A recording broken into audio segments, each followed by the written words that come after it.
სახელითა მამისათა დაძისათა და სულისა წმინდისათა ამინ. ჩვენთან არს ღმერთი. ქრისტეს მიერ საყვარელნო ძმანო და დანო, მამანო, აკადემიის პედაგოგებო და მოსწავლენო, მომსახურენო და თანამშრომელნო წმინდა მეფე დავით აღმაშენებლის სახელობის სამხედრო აკადემიისა. ყველას გილოცავთ დღევანდელ დიდ დღესასწაულს, საიუბილეო თარიღს, 900 წელიწადი წმინდა კეთილმსახური მეფე დავითის გარდაცვალებიდან შესრულდა დღევანდელ დღეს. ჩვენ ხშირად ვსაუბრობთ დავით აღმაშენებლის თაობაზე, საუბრობთ მის საქმეებზე და მის ეპოქაზე. მაგრამ ზოგჯერ საუბრობთ და მსჯელობთ მისი ქმედებების მიხედვით, რომელსაც ვაძლევთ სამწუხაროდ ზოგიერთ შემთხვევაში იმ შინაარსს, რომელი შინაარსითაც ჩვენ ხედავთ ან გვესმის წმინდა მეფის ნამოქმედარი.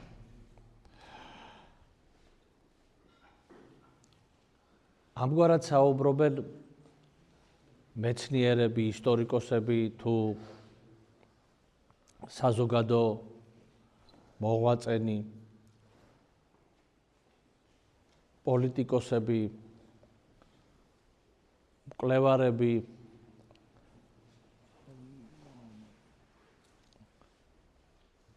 დავით აღმაშენებლის ეპოქისა და ასე შემდგომ, თანამედროვე ადამიანები ზოგადად. და ყველაზე ნაკლებად მინდა ვთქვა, რომ ამ მრავალ საუბარში ისმის ეკლესიის ხმა, რომელმაც წმინდა მეფე დავითი შერაცხა წმინდანად და რაც მთავარია, თავად დავით მეფე თავისი ცხოვრებიდან გამომდინარე და როგორც ამას მისი მემატიანე მოგვითხრობს, მთელი თავისი ცხოვრების მანძილზე ეკლესიასთან იყო დაკავშირებული ყოველდღიურად. ყველა მისი ქმედება იყო განპირობებული როგორც პასუხისმგებლობა წინაშე ღვთისა და წინაშე ერისა. ანუ ორი დიდი მცნება, სიყვარული ღვთისა და სიყვარული მოყვასისა ამ ადამიანის ცხოვრების წესს წარმოადგენდა.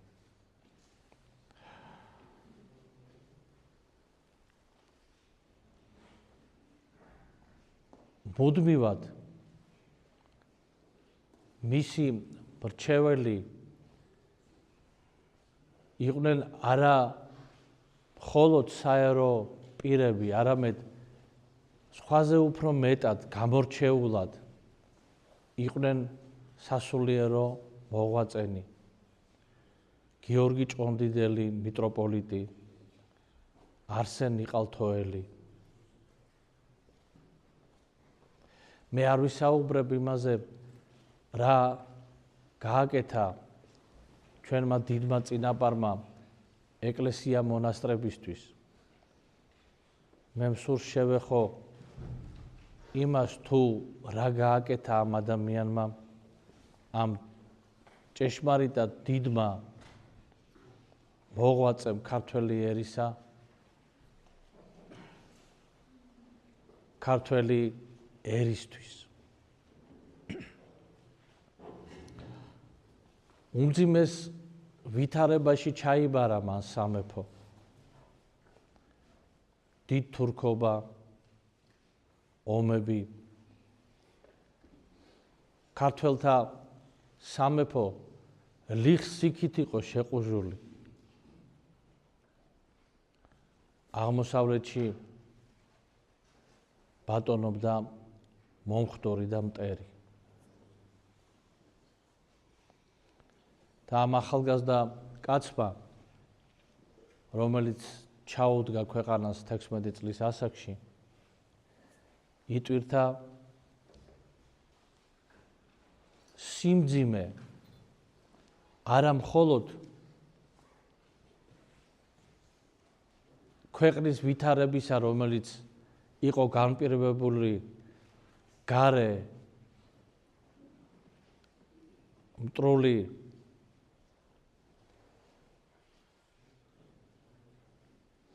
ქმედებების გამო, არამედ შინაგანი მტერიც არ აძლევდა მოსვენებას ქვეყანას. შეიძლება იმ შინაგან მტერს არც მიაჩნდა თავი მტრად, მაგრამ ის იყო მიჩვეული იმგვარ ცხოვრებას საკუთარი სურვილის მიხედვით, ცხოვრებას საკუთარი ინტერესის საერთო სახელმწიფო ინტერესზე უფრო მაღლა დაყენებით. და მეფემ ის დიდი რეორგანიზაცია, რომელიც მოახდინა მთელ საზოგადოებაში, როგორც საერო, ისო სასულიერო ნაწილში ჩვენი ქვეყნისა, ამით განაპირობა ქვეყნის ერთიანი სულისკვეთება. სამწუხაროდ იმ დროისათვის ერი დაძაბუნებული იყო მტრის შემოსევა, გამარჯვება მტრისა, ამით დამკვიდრებული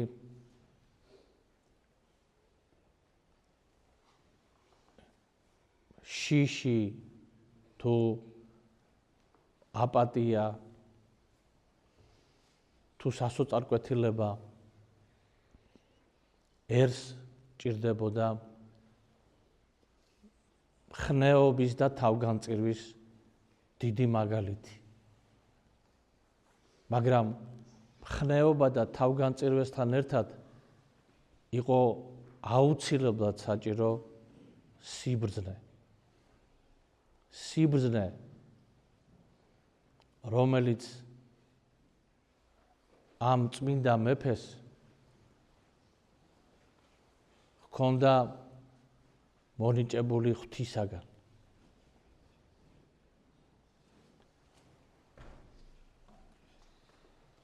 და ამ სიბრძნის წყაროს ის პოულობდა პირველ რიგში საღვთო წერილში. პოულობდა წმინდა მამათა სწავლებაში და ამავდროულად ისტორიულ მაგალითებში. მხედართმთავრებისა, ამა თუ იმ სახელმწიფოს ისტორიისა, ფილოსოფოსთა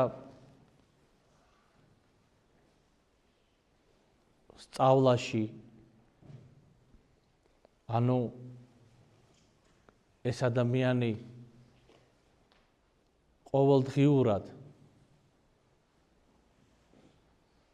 ახორციელებდა თავისი გონების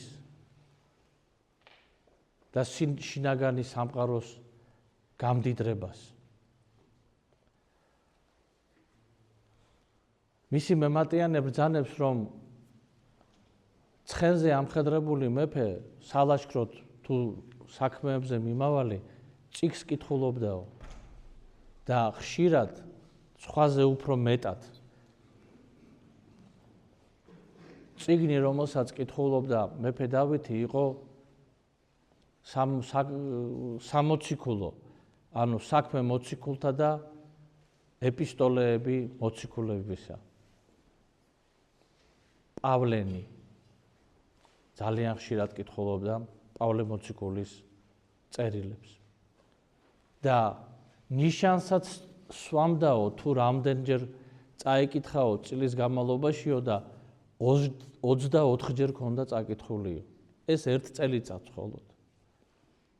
მინდა გითხრათ რომ პირადად მე წელიწადში შეიძლება 2-ჯერ ან 3-ჯერ თუ ერთიანობაში გავივლი ამ წიგს 24-ჯერ ქონდა წაკითხული.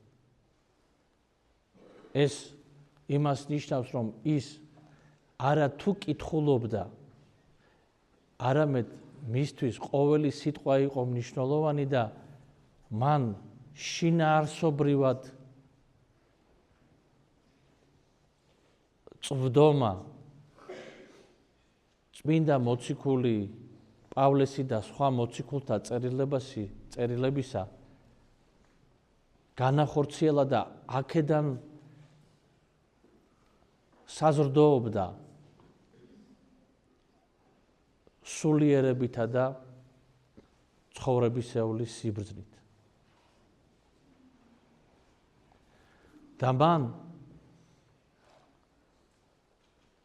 აი ამაზე დაღტნობით მოახდინა რეორგანიზაცია ქვეყნისა. შექმნა მუდმივი ჯარი, ლაშქარი. განამტკიცა დისციპლინა სახელმწიფო და სამხედრო სტრუქტურებში. მოახდინა ეკლესიაში დამკვიდრებული უმსგავსო და არასწორი წესის შეცვლა.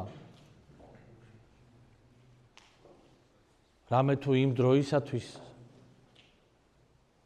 ყველა მნიშვნელოვანი ადგილი გულისხმობ ადგილი ასე ვთქვათ საეპისკოპოსო კათედრა იყო დიდ თავადთა და მოხელეთა შვილების მიერ დაკავებული და ხშირად ეს კათედრა სამეფო ხაზინაში გადასახადით მოიპოვებოდა და არა პირადი თვისებით, პირადი ღირსებით. შესაბამისი საღვთო წერილისა და ეკლესიის სწავლებისა. სამწუხაროდ იყო ეს დამკვიდრებული წესი, რომელიც თავის დროზე გიორგი მთაწმინდელმა, როდესაც ურჩია მეფე ბაგრატს, რომ ეს ცვლილება მოეხდინა, ვერც გიორგი მთაწმინდელმა და ვერც მეფე ბაგრატმა ვერ განახორციელეს ამის შეცვლა. და ამიტომაც ეკლესიაში იყო შემოსული სხვადასხვა სახის უმსგავსოება და ერშით სამწუხაროდ ეს უმსგავსოებანი შემოსული არაბთაგან თუ თურქთაგან ეს უმსგავსოება ფეხს იკიდებდა და მეფემ ამ ყოველივეს თავისი სახელი უწოდა, რომ იყო არასწორი და იყო უმსგავსოება და ეს სახელი მან უწოდა ზუსტად სარწმუნოებრივი და საეკლესიო ცოდნის საფუძველზე და იმ მამებთან ურთიერთობითა და მათთან თანამშრომლობით მოახდინა ამ დროისათვის დამკვიდრებული წესის შეცვლა. კათოლიკოსთან, გიორგი ჭყონდიდელთან, არსენ იყალთოელთან და სხვათა მოღვაწეებთან ერთად. და იგივე სახელმწიფოშიც განახორციელა მან მოთოკა ამბიციები დიდგვაროვანი და წარჩინებული თავადაზნაურობისა, რომელიც ხელს უშლიდა სახელმწიფოს ერთსულოვნებას, საზოგადოების ერთიან მუშტად შეკვრას, იმიტომ რომ მხოლოდ ამ ერთსულოვნებითა და ერთიანობით შესაძლებელი იყო მტერთან შებრძოლება, მისი დამარცხება და ქვეყნის გამთლიანება. ამას ხედავდა მეფე დავითი. ეს იყო მისი მიზანი და ღვთის შეწევნით და ერთგული ადამიანების თანადგომით მან კიდევაც მიაღწია ამას. და იმდენად რთული იყო ამის მიღწევა ეს დრო, რომ მისი მემატიანე ქართველ ერზე ამბობს, რომ ორგულობას ჩვევიაო ქართველ ერსო.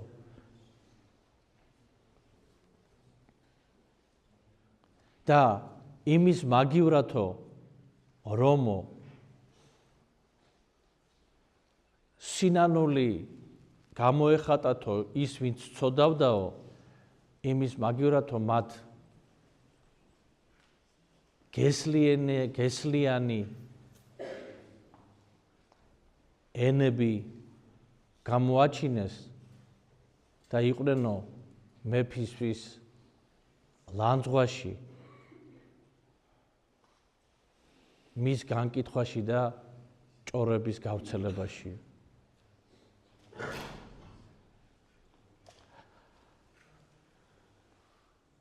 და აი ასეთი ვითარება სამწუხარო იყო, მაგრამ აი მეფე დავითში მოსჩანს ჭეშმარიტად, როგორც აღნიშნოთ, სიყვარული ღვთისა და სიყვარული მოყვასისა, იმიტომ რომ როდესაც ასეთ გარემოს შენს ირგვლივ ხედავ, ადამიანს შეიძლება დაემართოს იმედგაცრუება, გულგრილობა, უინტერესობა იმ საქმეებისადმი, რომელიც მის პასუხისმგებლობას წარმოადგენს. მეფის პასუხისმგებლობა კი ყოველთვის რჩებოდა და იყო ზრუნვა ერზე და ქვეყანაზე. მეფე კი არ არის ბატონი ერისა. მეფე არის ყველასი პატრონი. აი ამ შეგნებით იცხოვრა წმინდა მეფემ და აი ამ მიუხედავად აი ასეთი გარემოსი მას ჰქონდა იმედი ქართველი ერისა, იმიტომ რომ უყვარდა ეს ერი.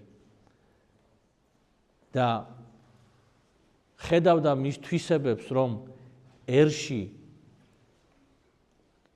ცოცხალია რწმენაც, ერში ცოცხალია თავდადებაც, ერში ცოცხალია ვაჟკაცობა და მხედრული სული.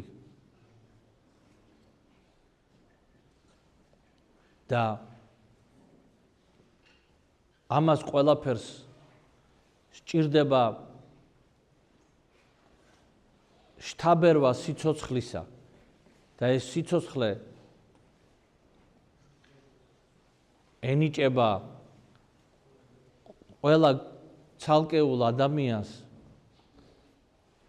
პირველ რიგში იმ სულისკვეთებით, რომელსაც ქვია სარწმუნოება და რწმენა უკვდავებისა.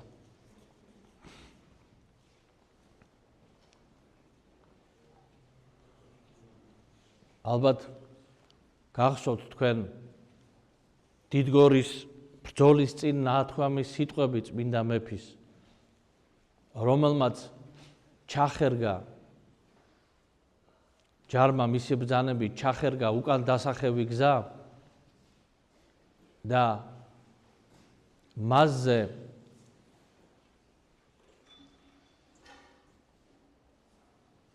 აღმატებულ ძალებს მტრისას მედგრად ეკვეთა და ეგ იყო სიტყვები, რომ თუ ჩვენ გვწამს ქრისტესი, მე მოკლედ მოვიყვან ამ სიტყვებს, რომ არათუ ამ ეშმაკის მოციქულებს, არამედ თვით ეშმაკსაც დავამარცხებთ. იმიტომ რომ ქრისტე უკვდავებას ანიჭებს ადამიანს. უკვდავებას ანიჭებს იმას, ვინც სწირავს თავის სიცოცხლეს ღვთისა და მოყვასისათვის. და ამ სულისკვეთების მატარებელი იყო წმინდა მეფე და ეს სულისკვეთება შთაბერა მან ამ უმძიმეს ვითარებაში თავის ერს და ამით მიაღწია ყველა გამარჯვებას, რომლითაც ჩვენ დღესაც უკვე თითქმის 1000 წელი, ხო აი 9 საუკუნე გავიდა მისი გარდაცვალებიდან და ჩვენ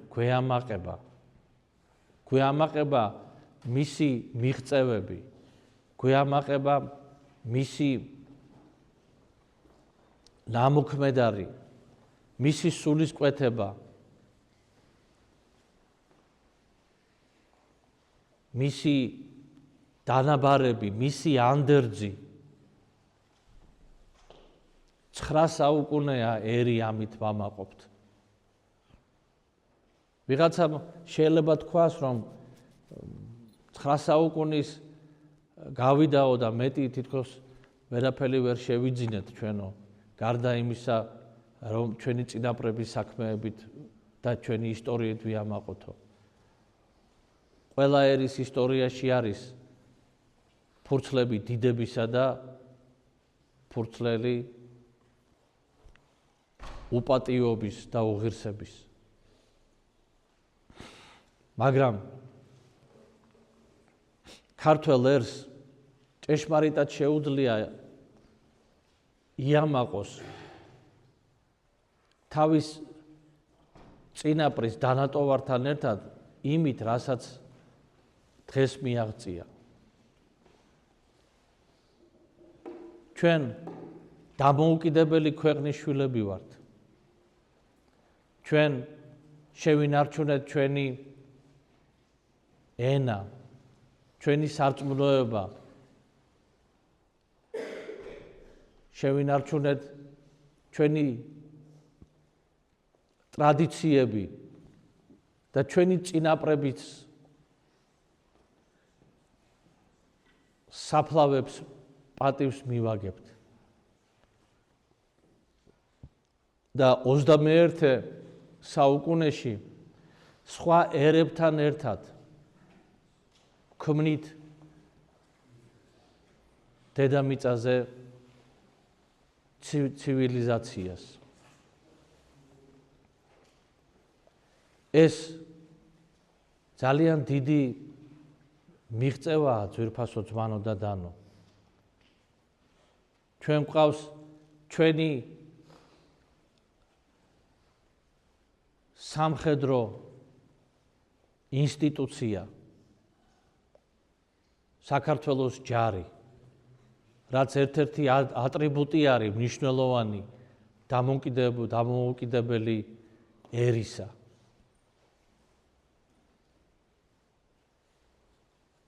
და ქართველი ერი აგრძელებს ბრძოლას ქვეყნის დამოუკიდებლობისათვის, ერის მომავლისათვის. ეს სულისკვეთება ცოცხალია ქართველთა შორის. და ეს ძალზე მნიშვნელოვანია, ძვირფასო ძმანო და დანო. იმიტომ რომ იმ იმპერიებს, რომელიც საუკუნეების მანძილზე ეპოტინებოდნენ საქართველოს და დღესაც ჩვენი მეზობლები არიან, გინდა ავიღოთ ჩრდილოეთიდან, გინდა სამხრეთიდან თუ აღმოსავლეთიდან, ის დიდი იმპერიები, რომლებიც დღესაც კი ზოგიერთ შემთხვევაში აცხადებენ, რომ საქართველო იყო მათი ნაწილი და მათი გუბერნია. აქ არ არის საუბარი ერთ რომელიმე იმპერიაზე, ამაშია მთელი ამბავი, რომ რამოდენიმეა. ჩვენ შეიძლება გამქრალიყავით, უკვალოთ, ან უკეთეს შემთხვევაში ვიქნებოდით როგორც კულტურული ან ეროვნული მრავალფეროვნება ამა თუ იმ ქვეყნისა. მაგრამ ღვთის დიდი წყალობით, ჩვენი ზეციური მფარველობის შემწეებით და ჩვენი წინაპრების დიდი ძალისხმევითა და მათი თავგანწირვით ჩვენ ვართ ჩვენს მიწა-წყალზე. გაგვაჩნია მამული, ენა და სარწმუნოება. და ეს არ უნდა შეიცვალოს, ძვირფასო ძმანო და დანო. ვერანაირი ძმობა, ერთობა და თავისუფლება ვერ შეცვლის ენა, მამულს, ენასა და სარწმუნოებას, იმიტომ რომ თავად ეს ცნებებიც, ძმობა, ერთობა და თავისუფლება, ეს ცნებებიც ნაწილია მამულისა, სარწმუნოებისა და ენისა.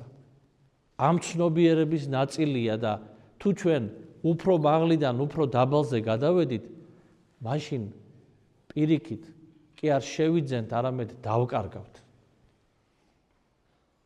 დავკარგავთ.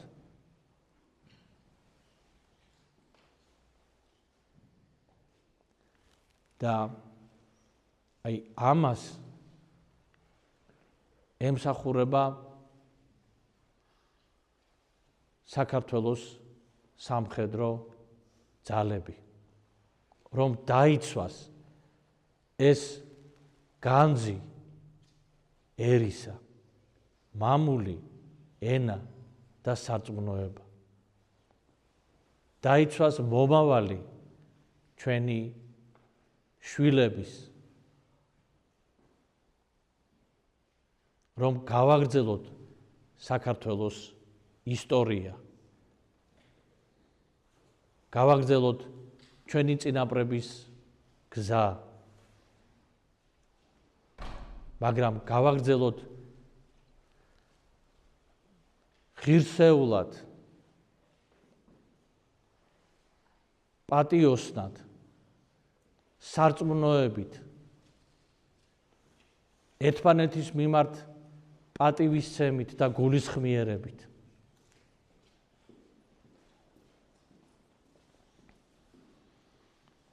და დავინახოთ ყველაზე მნიშვნელოვანი და მთავარი, რომ საქართველოს არც ყოლია და არც ყავს სხვა პატრონი და შემწე, თუ არა ღმერთი და ჩვენი ზეციური მფარველები და ქართველები, ამ მიწა-წყლის მკვიდრები, მკვიდრიერი. სხვა არც უზრუნია სხვას ჩვენზე და არც იზრუნებს.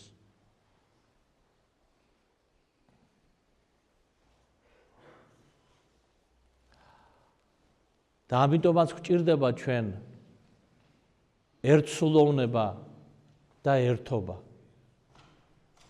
ჩვენი ქვეყნის სასიხარულოდ, ჩვენი ქვეყნის აღსაშენებლად. ჩვენი ქვეყნის მომავლისათვის.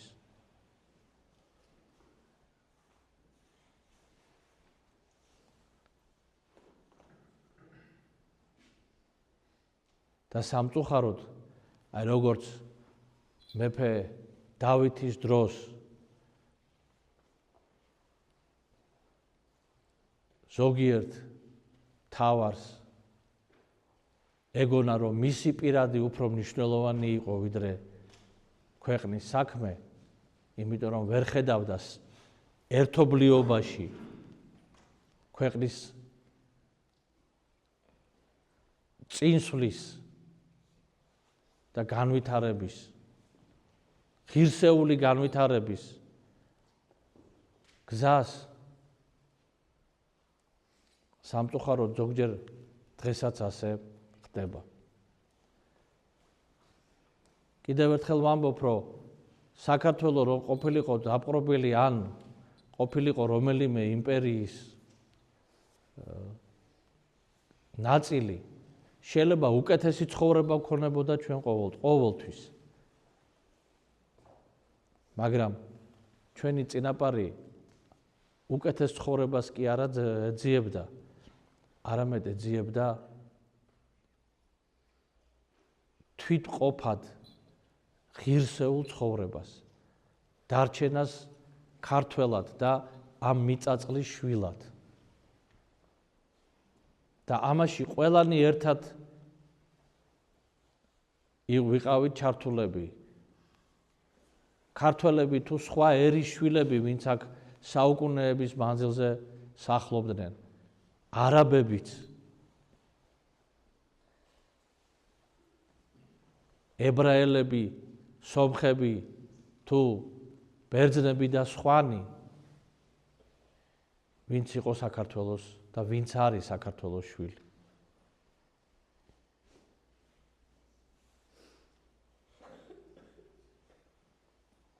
ოსი, აფხაზი თუ ყივჩაღი, რომელიც ჩამოასახლა მეფემ, იმისათვის რომ გაძლიერებულიყო სამხედრო შესაძლებლობები ქვეყნისა. ვინ არის ახლა ჩვენ შორის, ვინ იცის, ვინ არის იმ ყივჩაღის მემკვიდრე? არავინ არ ვიცით, იმიტომ რომ ქართველები გახდნენ ეს ადამიანები. საქართველოს შვილები არიან ეს ადამიანები. და 9 საუკუნეა აქ სახლობენ და ნამდვილად ვერც გაარჩევ ვერც ერთ მათგანს და ვერც ეტყვი, რომ შენ უცხოტომელია, არ არის უცხოტომელი. საქართველოს შვილია და ქართველია.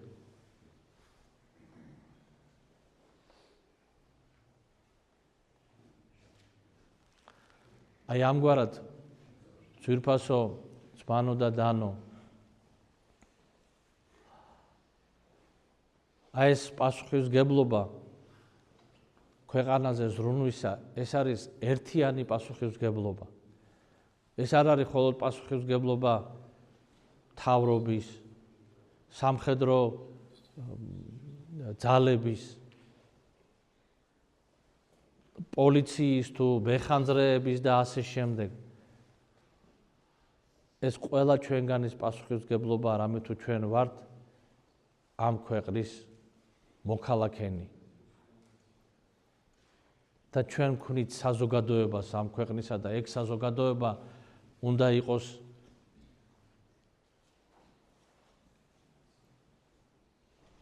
პატიოსანი,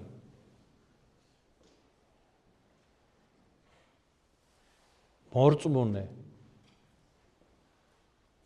იმიტომ რომ ეს ერთ-ერთი მნიშვნელოვანი საფუძველია ჩვენი ქვეყნისა.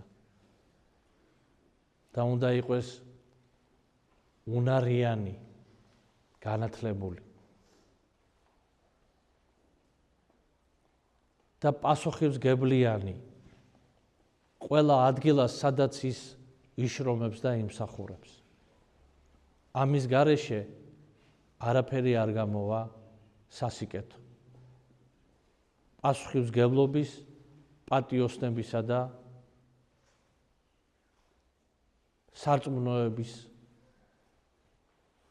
და შესაბამისი განათლების გარეშე.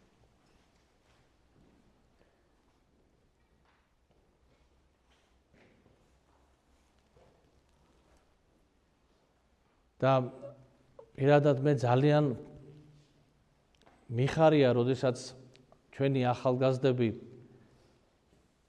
სამხედრო ძალებს უძღვნიან თავიანთ ნიჭს, უნარს.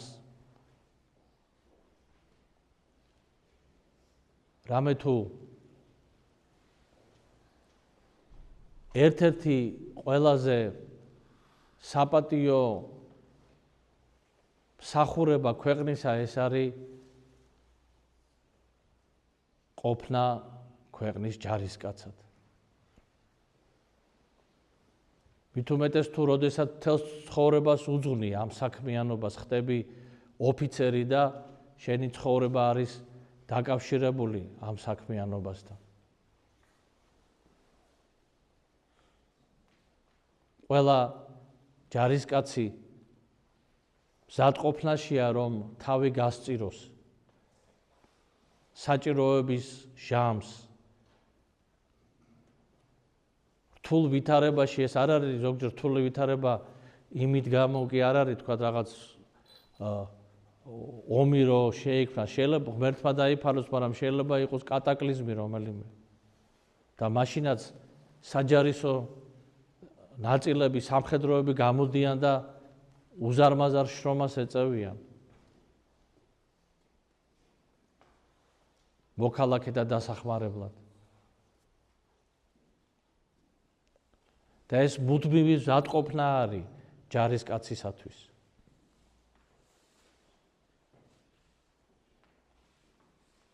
ეს მისი ცხოვრების წესია.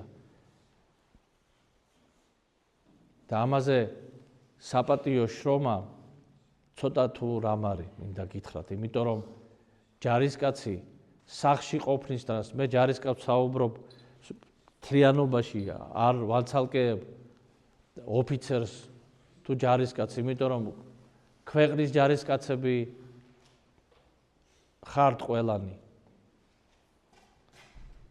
და სახლში ყოფნისაც ყოველთვის მზადყოფნა არის ჯარისკაცისათვის, რომ პირველივე მოწოდებისთანავე გამოცხადდეს იქ, სადაც მას მოუწოდებს მეთაურობა და გააკეთოს ის საქმე, რომელიც დაევალება მას ქვეყნის სახელით.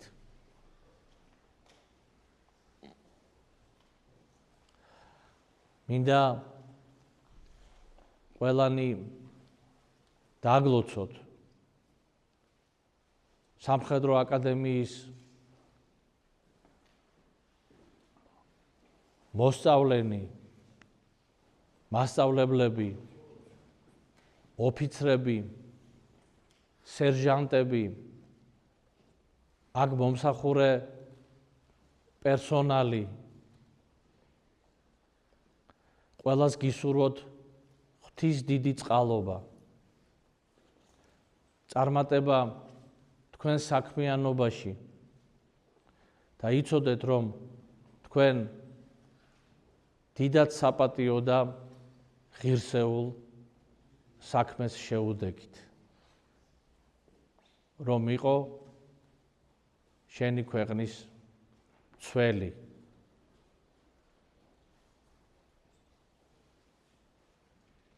შენი ერის გულშემატკივარი მთელი შენი საქმიანობით და მზად იყო თავი დასდო მამულისთვის და ერისთვის.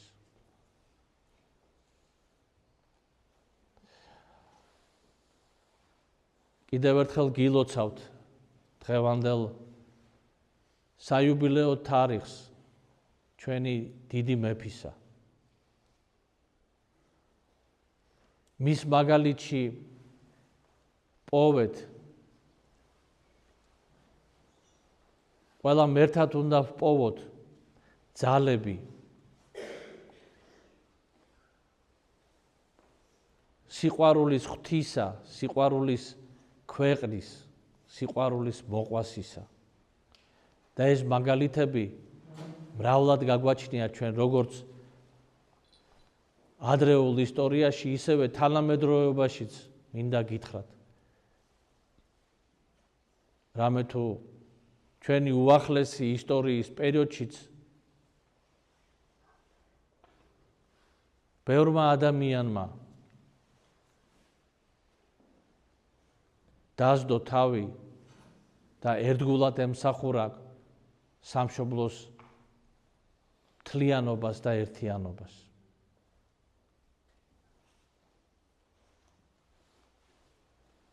იყო ეს აფხაზეთი, თუ იყო ეს ცხინვალის რეგიონი, თუ იყო ეს აგვისტოს 2008 წლის მოვლენები. ჩვენ გვაქვს ეს მაგალითები. და აუცილებლად ეს სულისკვეთება არ ჩაივლის უშედეგოდ. და რაც უფრო ადრე მივხვდებით, რომ ჩვენ ყველანი უნდა შევიკრათ და ვიყვეთ ერთსულოვანი ღვთისა და ჩვენი ქვეყნის და მოყვასის სახელითა და ამის გამო მით უფრო ახლოს იქნება ჩვენი ქვეყნის გამთლიანების საკითხიც.